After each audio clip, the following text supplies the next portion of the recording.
चलिए देखिए क्वेश्चन। इसमें कह रहा है एक ऑब्जेक्ट को, एक बॉडी को ऊपर उठाने में जो पोटेंशियल एनर्जी है वो काइनेटिक एनर्जी के बराबर लगती है। ठीक है, तो अगर 20 मीटर पर सेकंड की रफ्तार से ऊपर उठाने में पोटेंशियल एनर्जी काइनेटिक एनर्जी के बराबर हो जाती है, तो ऑब्जेक्ट इस हिसाब से कितनी हाइट तक जा पाएगा।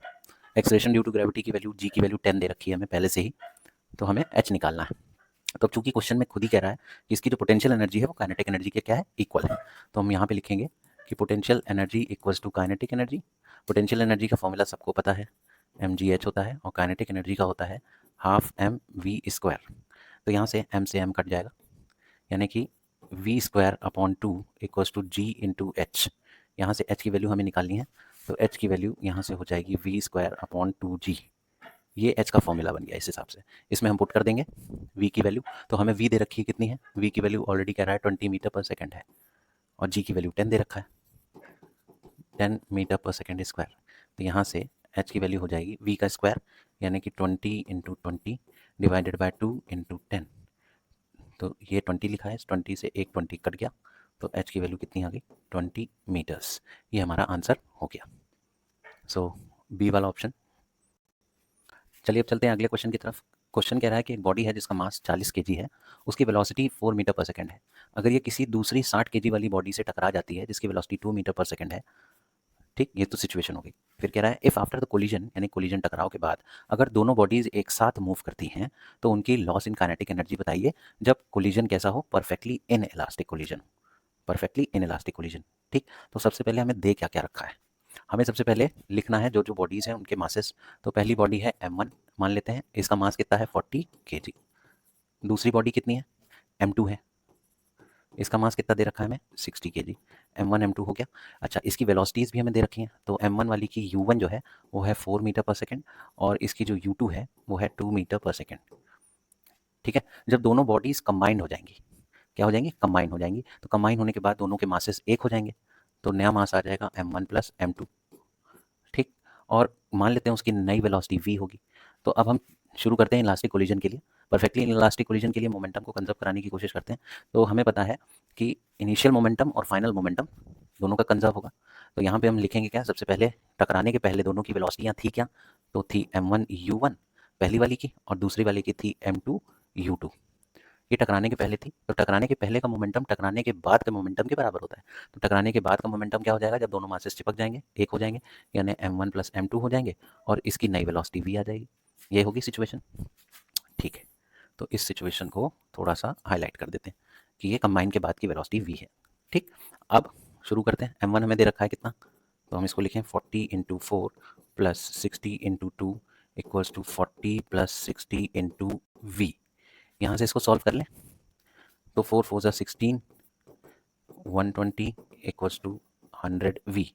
यहाँ से v की वैल्यू निकाल लें, तो v की वैल्यू कितनी हो जाएगी, 160 में 120 गया 280। 280 को जब हम 100 से डिवाइड करेंगे तो 2.8 आएगी, तो यानी कि v की वैल्यू हम लिख लें 2.8 मीटर पर सेकेंड। ये हमारी निकल आई स्पीड, वेलोसिटी निकल आई। लेकिन हमें क्या पूछ रहा है, हमें पूछ रहा है कि काइनेटिक एनर्जी का लॉस बताना है आपको। तो काइनेटिक एनर्जी का लॉस कैसे निकलेगा। चलिए, अब चूंकि बात कह रहा है कि इन इलास्टिक कोलिजन है, वो भी परफेक्टली इलास्टिक कोलिजन, तो इसमें एक बॉडी तो मूविंग हम मानते हैं, और दूसरी बॉडी m2 मास वाली जो हम उसको मान लेते हैं कि वो इनिशियली क्या है, एट रेस्ट पे है, यानी u2 की वैल्यू हमको मानना पड़ेगा कितना, 0 पे, जबकि अभी है नहीं ना, लेकिन इस कंडीशन के हिसाब से हमें क्या मानना पड़ेगा, u2 इक्वल्स टू 0। तो जब हम 0 इसको मानेंगे तो ऐसे केस u2 की वैल्यू जब आप 0 रखेंगे इक्वेशन नंबर 1 में, तो आपको क्या मिलेगा, आपको मिलेगा m1 u1 इक्वल्स टू, ये तो m2 u2 तो 0 हो जाएगा क्योंकि u2 0 है, तो बचेगा क्या, बचेगा m1 plus m2 into v की वैल्यू ऑलरेडी हमने 2.8 निकाल रखी है, तो यहाँ से अगर v की वैल्यू हम ट्रेस करें तो हमें मिलेगा m1 u1 upon m1 plus m2 मिलेगा। अच्छा, तो ये मास का जो रेशियो हमने निकाला है, यानी ऊपर m1 है और नीचे m1 प्लस m2 है, ध्यान से देखिएगा ये इतना पोर्शन, तो ये आपको क्या लग रहा है, ये 1 से बड़ा होगा कि 1 से छोटा होगा। नीचे डिनोमिनेटर में m1 के साथ m2 है, और ऊपर बेचारा अकेले m1 है। ठीक, तो आपको इससे समझ में आ जाना चाहिए कि डिनोमिनेटर बड़ा है और m1 की वैल्यू क्या है, मास में छोटी पड़ जाएगी, यानी 1 से लेस देन है। यहाँ से कंडीशन हमारी क्या निकल के आई, यहाँ से कंडीशन निकल के आई कि m1 upon m1 plus m2 में ये डिनोमिनेटर वाला पोर्शन क्या है, बड़ा है, और ऊपर न्यूमरेटर वाला पोर्शन छोटा है। तो जब न्यूमरेटर छोटा होता है और डिनोमिनेटर बड़ा होता है तो वो नंबर लेस देन 1 होता है कि नहीं होता है? तो इसका मतलब क्या हुआ? इसका मतलब ये हुआ कि जो हमारा v है वो क्या है? लेस देन u1 है। भाई इधर ये v था ना, ये v, और इधर u1 था, तो इधर m1 upon m1 plus m2 वाली साइड आपकी छोटी है, लेस देन 1 है, तो यहाँ से v की वैल्यू u1 से छोटी हो गई। इस बात को हम लोग ने लिख लिया। अब चूंकि हमें बात करनी है काइनेटिक एनर्जी निकालने की, है ना, तो काइनेटिक एनर्जी के लिए देखिए क्या सिचुएशन बनेगी इन परफेक्टली इन इलास्टिक में।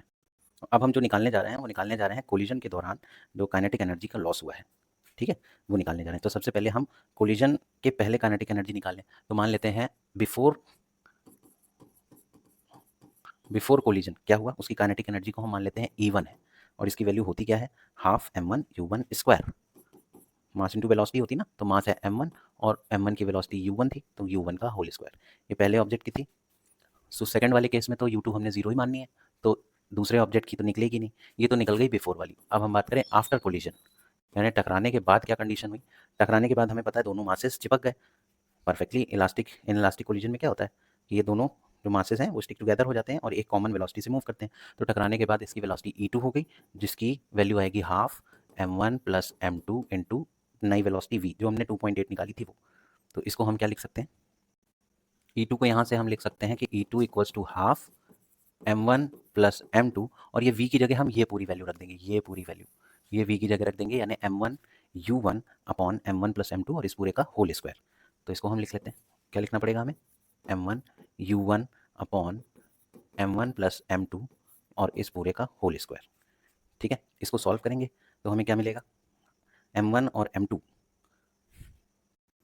ये देखिए E2 की वैल्यू यहाँ से निकल के आ जाएगी 1/2, ऊपर लिखा है m1 प्लस m2 मल्टीप्लाई होगा, और इधर लिखा है m1 u1 का होल स्क्वायर, यानी कि m1 u1 का whole square upon m1 plus m2 का भी whole square, m1 plus m2 का होल स्क्वायर। तो इससे एक पावर कट गई, इसको साफ साफ लिख लें, E2 equals to 1/2 m1 square u1 square upon m1 plus m2। ये आ गया E2 की वैल्यू। तो यहाँ से हमने मार्कआउट कर लिया कि ये है हमारी काइनेटिक एनर्जी बिफोर कोलिजन, और ये पूरी निकली है हमारी काइनेटिक एनर्जी आफ्टर कोलिजन। दोनों निकल आई। अब चूंकि हमें लॉस ऑफ काइनेटिक एनर्जी पूछ रहा है, तो लॉस ऑफ काइनेटिक एनर्जी निकालने के लिए हमें E1 और E2 को क्या करना पड़ेगा? माइनस करना पड़ेगा, डिफरेंस निकालने के लिए माइनस करना पड़ेगा। तो अब ये निकालते हैं, तो यहाँ हम लिखेंगे loss of kinetic energy, loss of kinetic energy जो हमें निकालनी है उसकी वैल्यू हो जाएगी E1 माइनस E2। तो हम वैल्यू सब्सटीट्यूट करें, E1 की वैल्यू हमारी कितनी है? हाफ m1 u1 का स्क्वायर, और E2 की वैल्यू कितनी है? E2 की वैल्यू थोड़ी सी बड़ी है, ये कितनी है? 1/2 m1 का स्क्वायर u1 का square upon m1 plus m2, ये इसकी वैल्यू निकली है। इसको जब हम सॉल्व करेंगे तो हमारी फाइनल वैल्यू निकल के आएगी m1 m2 u1 का square divided by 2 times m1 plus m2, ये निकल के आती है, यानी कि लॉस ऑफ काइनेटिक एनर्जी। ये हमारी क्या निकली है? लॉस ऑफ काइनेटिक एनर्जी की ये वैल्यू निकली है। अच्छा, ये जो वैल्यू निकली है ये हमेशा कैसी निकलेगी? पॉजिटिव निकलेगी, ध्यान रखिएगा, ठीक है। तो हम कह सकते हैं kinetic energy in elastic collision में हमेशा क्या होती है? लूज होती है, लॉस होती है। तो अब यहाँ पे हमारी ये एक्सप्रेशन निकल आया ना, ये हमारा मेन एक्सप्रेशन है जो इस सवाल के लिए चाहिए था। अब इसी फॉर्मूले में हम जो भी मास m1 की, m2 की, u1 की ये वैल्यूज पुट कर दें, आंसर आ गया हमारा। तो चलते हैं जल्दी से पुट करते हैं। तो चलिए, m1 की वैल्यू हमें कितनी दे रखी है? 40 दे रखी है। m2 की वैल्यू 60 दे रखी है। u1 हमें दे रखी है 4, तो 4 का स्क्वायर हो जाएगी upon 2 times m1 plus m2, यानी कि 40 प्लस 60। तो इसको सॉल्व करें तो हमें क्या मिलेगा? 40 इंटू 60, ये तो हो गया 2400 यानी 2400। 4 का स्क्वायर हो गया 16 डिवाइडेड बाय 2, 100 प्लस 60 प्लस 40 100। इसको हम सॉल्व करेंगे तो 2 जीरो से ये 2 जीरो कटे, 2 से 8 टाइम्स, तो 24 into 8 which is equal to 192। और चूंकि ये लॉस, ये क्या निकला है हमारा? लॉस ऑफ काइनेटिक एनर्जी निकला है। तो चूंकि ये काइनेटिक एनर्जी इसलिए यूनिट क्या हो जाएगी? ये जूल्स। ये ऑप्शन आना चाहिए। लेट्स, हाँ जी, ऑप्शन नंबर बी आ रहा है, तो हम कह सकते हैं कि ये हमारा आंसर है, ऑप्शन नंबर बी। अब अगले सवाल की तरफ चलते हैं। तो इसके लिए पहले तो फिगर हम लोग को बनाना पड़ेगा, क्योंकि ये पार्टिकल को प्रोजेक्ट करने वाला है, प्रोजेक्टाइल से संबंधित क्वेश्चन है, जिसमें कि पार्टिकल को 45 डिग्री एंगल पे, हॉरिजॉन्टल से 45 एंगल पे प्रोजेक्ट किया गया है। उसकी काइनेटिक एनर्जी हाईएस्ट पॉइंट पे इन इट्स फ्लाइट, अच्छा ये चीज़ कह रहा है, तो ये निकालनी है हमें काइनेटिक एनर्जी। तो काइनेटिक एनर्जी तक हम निकालने के पहले पहले इसका फिगर ड्रॉ करते हैं। तो ये देखिए, ये है, इस तरह से प्रोजेक्ट किया गया होगा इसको। ये 45 डिग्री पे ये हमारा रिजल्टेंट जा रहा है वाइट कलर का। ये पिंक और येलो, ये दो कंपोनेंट्स हो गए इस वेलोसिटी के, एक हॉरिजॉन्टल कंपोनेंट है और एक वर्टिकल कंपोनेंट है। ठीक, तो वर्टिकल कंपोनेंट चूंकि यहाँ पे रखा हुआ है वर्टिकली, तो इसको तो छोड़ देते हैं। हॉरिजॉन्टल कंपोनेंट को देखते हैं ये कितना हो जाएगा। अगर ये v है तो ये हो जाएगा v cos 45 डिग्री। इधर का मुंह किए हुए है ना, तो ये v cos 45। इसी को देखते हुए हाईएस्ट पॉइंट पे ये जो हमारी पार्टिकल की वेलोसिटी है उसका वेक्टर भी इसी एंगल की तरफ जाएगा, इसी तरफ मुंह करे होगा। तो यानी कि ये भी हो गया हमारा v cos 45 डिग्री। ये v डैश की वैल्यू हमने हाईएस्ट पॉइंट पे जो वेलोसिटी है वो मान ली। ठीक है, यानी इस v cos 45 को हम लिख सकते हैं v, और cos 45 की वैल्यू होती है 1/√2, तो v cos 45 की वैल्यू हो जाएगी v/√2। ये इस वेलोसिटी से जो है पार्टिकल अपने हाईएस्ट पॉइंट पे पहुंचा होगा। शुरुआत में अगर हम बात करें तो अगर प्रोजेक्शन में v वेलोसिटी है पार्टिकल की, तो उसकी जो काइनेटिक एनर्जी निकलनी चाहिए वो तो हमें पता है कितनी होगी, हाफ mv² एज यूजुअल जो होती है वो हाफ mv² होगी शुरुआत में, और ये बाद में हाईएस्ट पॉइंट पे पहुंची होगी। ठीक है, तो हम इससे काइनेटिक एनर्जी निकाल लें इस वेलोसिटी से। अब नई वेलोसिटी ये है, v नहीं है, ये है v/√2।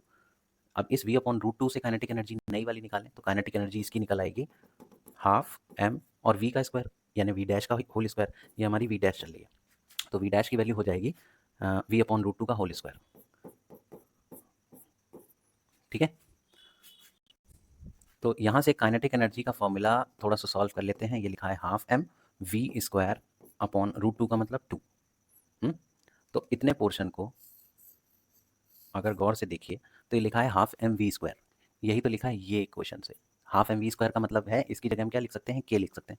इनिशियल में जो हमने मानी थी ड्यूरिंग प्रोजेक्शन, शुरुआत जब करी थी v वेलोसिटी से, वो एनर्जी के बराबर आ रही है। यानी कि ये काइनेटिक एनर्जी क्या हो जाएगी, इस काइनेटिक एनर्जी को हम लिख सकते हैं, ये पूरा येलो वाला तो k हो गया और नीचे 2 है तो k/2 आ गई काइनेटिक एनर्जी।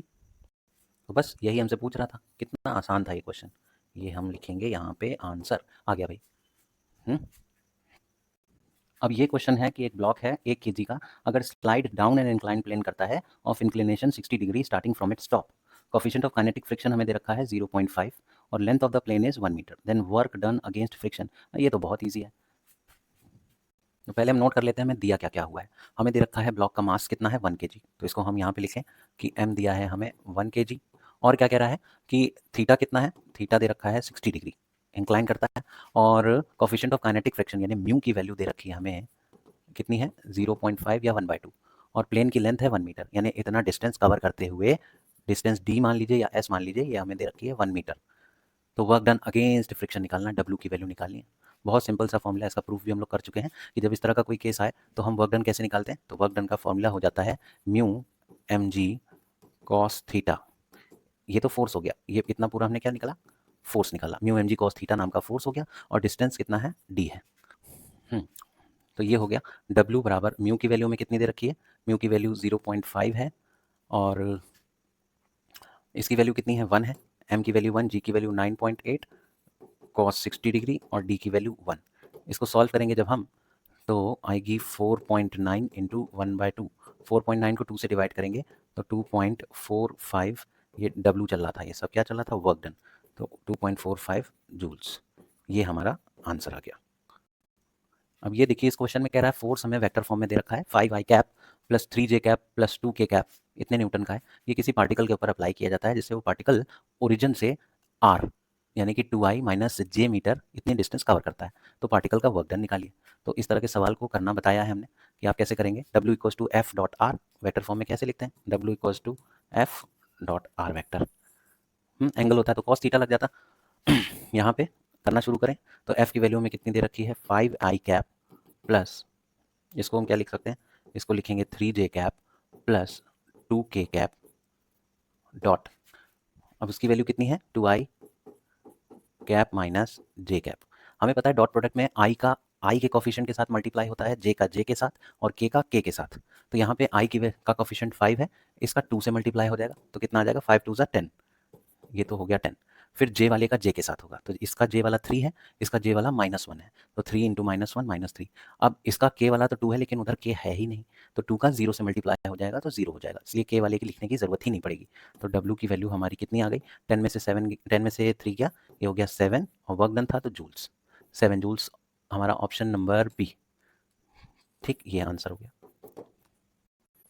अब ये देखिए क्या कह रहा है कि अगर किसी व्हीकल की स्पीड जो है वो इंक्रीज़ हो जाए 2 मीटर पर सेकंड की रफ्तार से, तो उसकी काइनेटिक एनर्जी डबल हो जाती है। तो व्हीकल की ओरिजिनल स्पीड क्या रही होगी, ये निकालना है।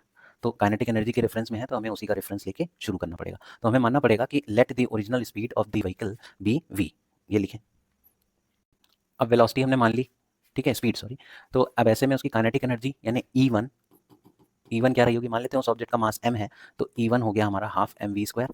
काइनेटिक एनर्जी तो यही निकलती है बॉस, ये हो गई। ठीक, बाद में कह रहा है जब उसकी वेलोसिटी जो है काइनेटिक एनर्जी बाद वाली डबल हो जाती है अगर स्पीड जितनी है उससे 2 मीटर पर सेकंड ज़्यादा हो गई, यानी कि नई स्पीड कह रहा है जितनी थी उससे 2 मीटर पर सेकंड की रफ्तार ज़्यादा हो गई, तो नई स्पीड हो गई आपकी v+2। पहले थी v, अब उसमें 2 और इंक्रीज करने को बोल रहा है, तो न्यू स्पीड आ गई इतने मीटर पर सेकंड। मास वही रहा, मास उतना ही रहा, मास में कोई चेंज नहीं आया, लेकिन स्पीड कितनी हो गई v+2। जब ऐसा हुआ तो काइनेटिक एनर्जी डबल हो गई, 2 टाइम्स हो गई, यानी कि 2 टाइम्स ई1 का हो गई ई2। नई काइनेटिक एनर्जी ई2 हो जाएगी, new kinetic energy would be ई2, and according to the question this ई2 वुड बिकम 2 टाइम्स ऑफ ई1। ये हमें क्वेश्चन में ही कह रहा है। तो ई टू बेसिकली है क्या, ई टू की वैल्यू हाफ एम वी स्क्वायर होती है, तो हाफ लिखेंगे, एम लिखेंगे, और नई वी यानी v+2 का होल स्क्वायर लिख देंगे। कितना लिखेंगे, v+2 का होल स्क्वायर। ये काइनेटिक एनर्जी नई वाली आ गई। तो इसको हम सॉल्व करते हैं। तो यहाँ ई वन जो लिखा है इसकी जगह हम अगर हाफ एम वी स्क्वायर लिख दें तो ई टू हो जाएगा 2 into half m v square equals to half m v+2 का होल स्क्वायर। क्लियर, यहाँ पे देखिए इस m से ये m कट गया, ये हाफ से ये हाफ भी कट गया, तो इधर बचा 2v स्क्वायर, और इधर कितना बचा v+2 का होल स्क्वायर। अब v+2 का होल स्क्वायर हम जब खोलेंगे तो ये हो जाएगा a square plus b square plus 2ab, ये हो गया। अच्छा, 2v स्क्वायर सबको उधर ले आए, इस तरफ ले आए, तो हमारी नई इक्वेशन बन जाएगी 2v स्क्वायर में से ये उधर v स्क्वायर आया, माइनस का हो गया, तो v स्क्वायर माइनस का 4v माइनस का 4 इक्वल्स टू 0, ये इक्वेशन आ गई। अब यहाँ पे हम कंपेयर कर सकते हैं ए एक्स का square plus B X plus C बराबर 0। यहाँ पे हमें क्लियरली दिख रहा है ए की वैल्यू 1 है, बी की वैल्यू -4 है, और सी की वैल्यू -4 है। तीनों हमें दिख रहा है। अब श्रीधराचार्य मेथड लगा के वी की वैल्यू हम निकाल सकते हैं। तो हम वी को लिख सकते हैं -b, यानी कि -b का मतलब प्लस का 4 प्लस -b स्क्वायर -4ac, यानी 16 + 16 होल अपॉन 2a, यानी कि 2। तो यहाँ से v की वैल्यू आ जाएगी 2 ± 4√2 डिवाइडेड बाय 2। इसको अगर 2 से हम कॉमन लेके काट दें तो बचेगा 2 टाइम्स 1 ± √2। ये किसकी वैल्यू आ गई हमारी, v की। तो मेरे अकॉर्डिंग ये आंसर आ रहा है। अब ऑप्शन में देखते हैं कितना आ रहा है। तो इस ऑप्शन में देखें तो हमें ये ऑप्शन नंबर सी मिल रहा है। ठीक है, तो इस तरह से हाँ, इसकी यूनिट ज़रूर लिखिएगा, मेरी वाली गलती मत करिएगा जो मैंने अभी करी। मीटर पर सेकेंड वेलोसिटी है तो मीटर पर सेकेंड।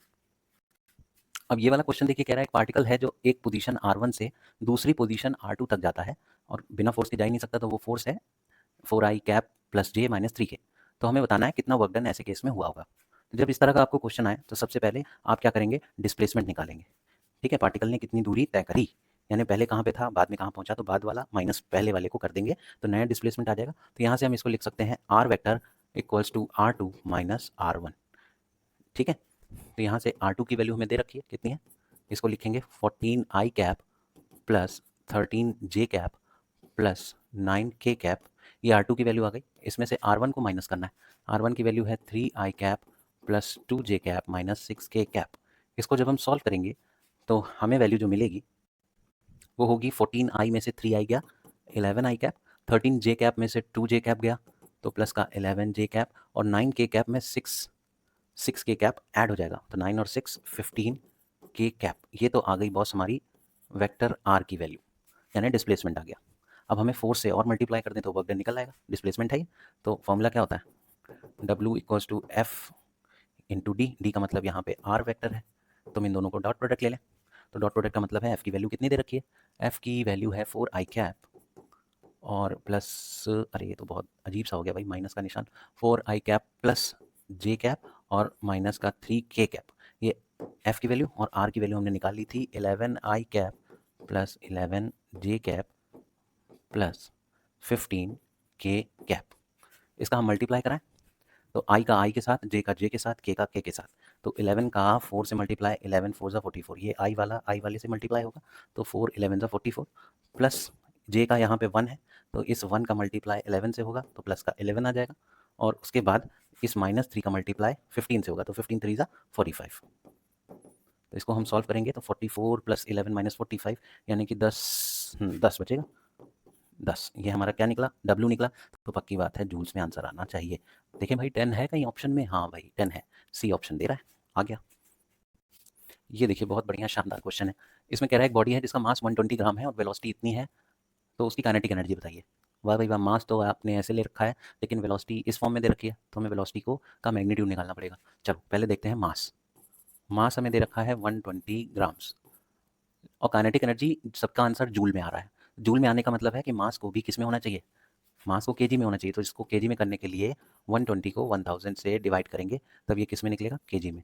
तो अगर 1000 से डिवाइड कर देंगे तो ये कितना आ जाएगा, 0.120 केजी। ये निकल आया मास। ठीक, वेलोसिटी कह रहा है कितनी है, 2i cap plus 5j cap. अब ये आई जे हम लोग को नहीं पता, हम लोग को तो ये पता है 3 मीटर होनी चाहिए, 5 मीटर पर सेकंड होनी चाहिए, 20 मीटर पर सेकंड होनी चाहिए। इस तरह की वैल्यू निकालने का मतलब है कि हम इस वेक्टर वाली फॉर्म का मैग्नीट्यूड निकाल लें, तो उसी को हम आई जे के बिना कहेंगे। अब ये कैसे निकाला जाता है, तो इसके लिए कुछ नहीं करना, अंडर रूट लगाइए, फिर आई वाले का कॉफिशिएंट 2 है उसका स्क्वायर करिए तो 4 हो जाएगा, प्लस जे वाले का कॉफिशिएंट अगर 5 है तो 5 का स्क्वायर करिए, 5 का स्क्वायर 25 हो जाएगा। के भी होता है तो के वाले का भी स्क्वायर करके ऐड कर देते। फिलहाल 25 और 4 को जोड़ेंगे तो अंडर रूट 29 हो गया। ये तो निकल आई हमारी किसकी वैल्यू, वी की वैल्यू निकल आई √29 मीटर पर सेकंड। तो मास हो गया और वेलोसिटी हो गई। अब हमें करना क्या है, काइनेटिक एनर्जी का फॉर्मूला लगा देना है। Kinetic energy which is equals to half mv²। इस वाले फॉर्मूले में रखेंगे हाफ, मास की जगह कितना दे रखा है 0.120 और वेलोसिटी का स्क्वायर, तो √29 का स्क्वायर करेंगे तो 29 आएगा बॉस। ठीक है, अब इस 2 से इसको काटेंगे तो आएगा 0.60। अब सॉल्व करना शुरू कर दें। तो इसको जब हम सॉल्व करेंगे तो इसकी वैल्यू कितनी आएगी, इसकी वैल्यू आएगी 1.74। काइनेटिक एनर्जी की वैल्यू ये आएगी 1.74, और 1.74 किस में आएगी, काइनेटिक एनर्जी एक एनर्जी है और एनर्जी वर्क डन दोनों की यूनिट जूल्स में होती है, इसलिए 1.74 इज द राइट आंसर। कौन सा है, ऑप्शन नंबर ए। सो ये आ गया हमारा। अब भैया ये सवाल देखिए क्या कह रहा है, फोर्स दे रखा है वेक्टर फॉर्म में इतने न्यूटन, डिस्प्लेसमेंट दे रखा है वेक्टर फॉर्म में इतने मीटर्स, और कह रहा है इस सब करने में 4 सेकंड लग जाते हैं, तो पावर कितनी यूज़ हुई। तो पावर का फॉर्मूला हमें याद होना चाहिए, हमको पता होना चाहिए पावर को हम कहते हैं work done divided by time. और ये पता है कि वर्क डन क्या होता है, वर्क डन होता है फोर्स और डिस्प्लेसमेंट का डॉट प्रोडक्ट। तो यहाँ से हम एफ और डी को डॉट प्रोडक्ट निकाल लें तो डब्ल्यू आ जाएगा, उसको टी से डिवाइड करते हैं तो पावर आ जाएगा। तो चलते हैं जल्दी से करें, आप भी जल्दी से इसका आंसर बताइए क्या होना चाहिए, तब तक हम भी पहुँचते हैं धीरे धीरे। तो डब्ल्यू की वैल्यू होगी, एफ की वैल्यू रखते हैं पहले 2i cap plus 3j cap plus 4k cap, और डॉट प्रोडक्ट लें डी के साथ, डिस्टेंस कितना है या डिस्प्लेसमेंट है 3i cap plus 4j cap plus 5k cap. इसको हम सॉल्व करेंगे तो आई और आई वाला मल्टीप्लाई यानी 2 3 ज़ा 6 प्लस 3 4 ज़ा 12 प्लस 5 4 ज़ा 20, यानी वर्क डन जूल्स में कितना आ गया 38 जूल्स का वर्क डन आ गया। ठीक है, अब इसको सॉल्व करना है। पावर का फॉर्मूला वर्क डन यानी 38 डिवाइडेड बाय टाइम 4 सेकंड, 4 से इसको यानी अब हम 19 को 2 से जब डिवाइड करेंगे तो कितना आएगा 9 पॉइंट, इसकी वैल्यू आएगी हमारी 9.5, और पावर है तो वॉट्स में आंसर आना चाहिए। ये आंसर हो गया भाई, बहुत मुश्किल से आ रहा है, कद्र करो। अब ये लास्ट सवाल है हमारे इस वीडियो सेशन का, कह रहा है कि कितना हाइट एक बॉडी को लिफ्ट किया जाए जिससे कि पोटेंशियल एनर्जी का गेन और काइनेटिक एनर्जी का दोनों इक्वल हो जाए। किस वेलोसिटी से ऑब्जेक्ट को हमने फेंका है 30 मीटर पर सेकंड की रफ्तार से, इस वेलोसिटी से बॉडी जा रही है ऊपर की तरफ, तो उसकी kinetic energy potential energy equal हो जाए। यानी कि हम काइनेटिक एनर्जी का फॉर्मूला रखेंगे और पोटेंशियल एनर्जी का फॉर्मूला रखेंगे, दोनों की वैल्यू को क्या करा देंगे इक्वल।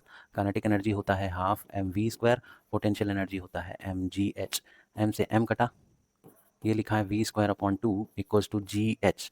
तो हमें अगर डिस्टेंस यानी h निकालना है तो h की वैल्यू हम क्या लिख सकते हैं v²/2g।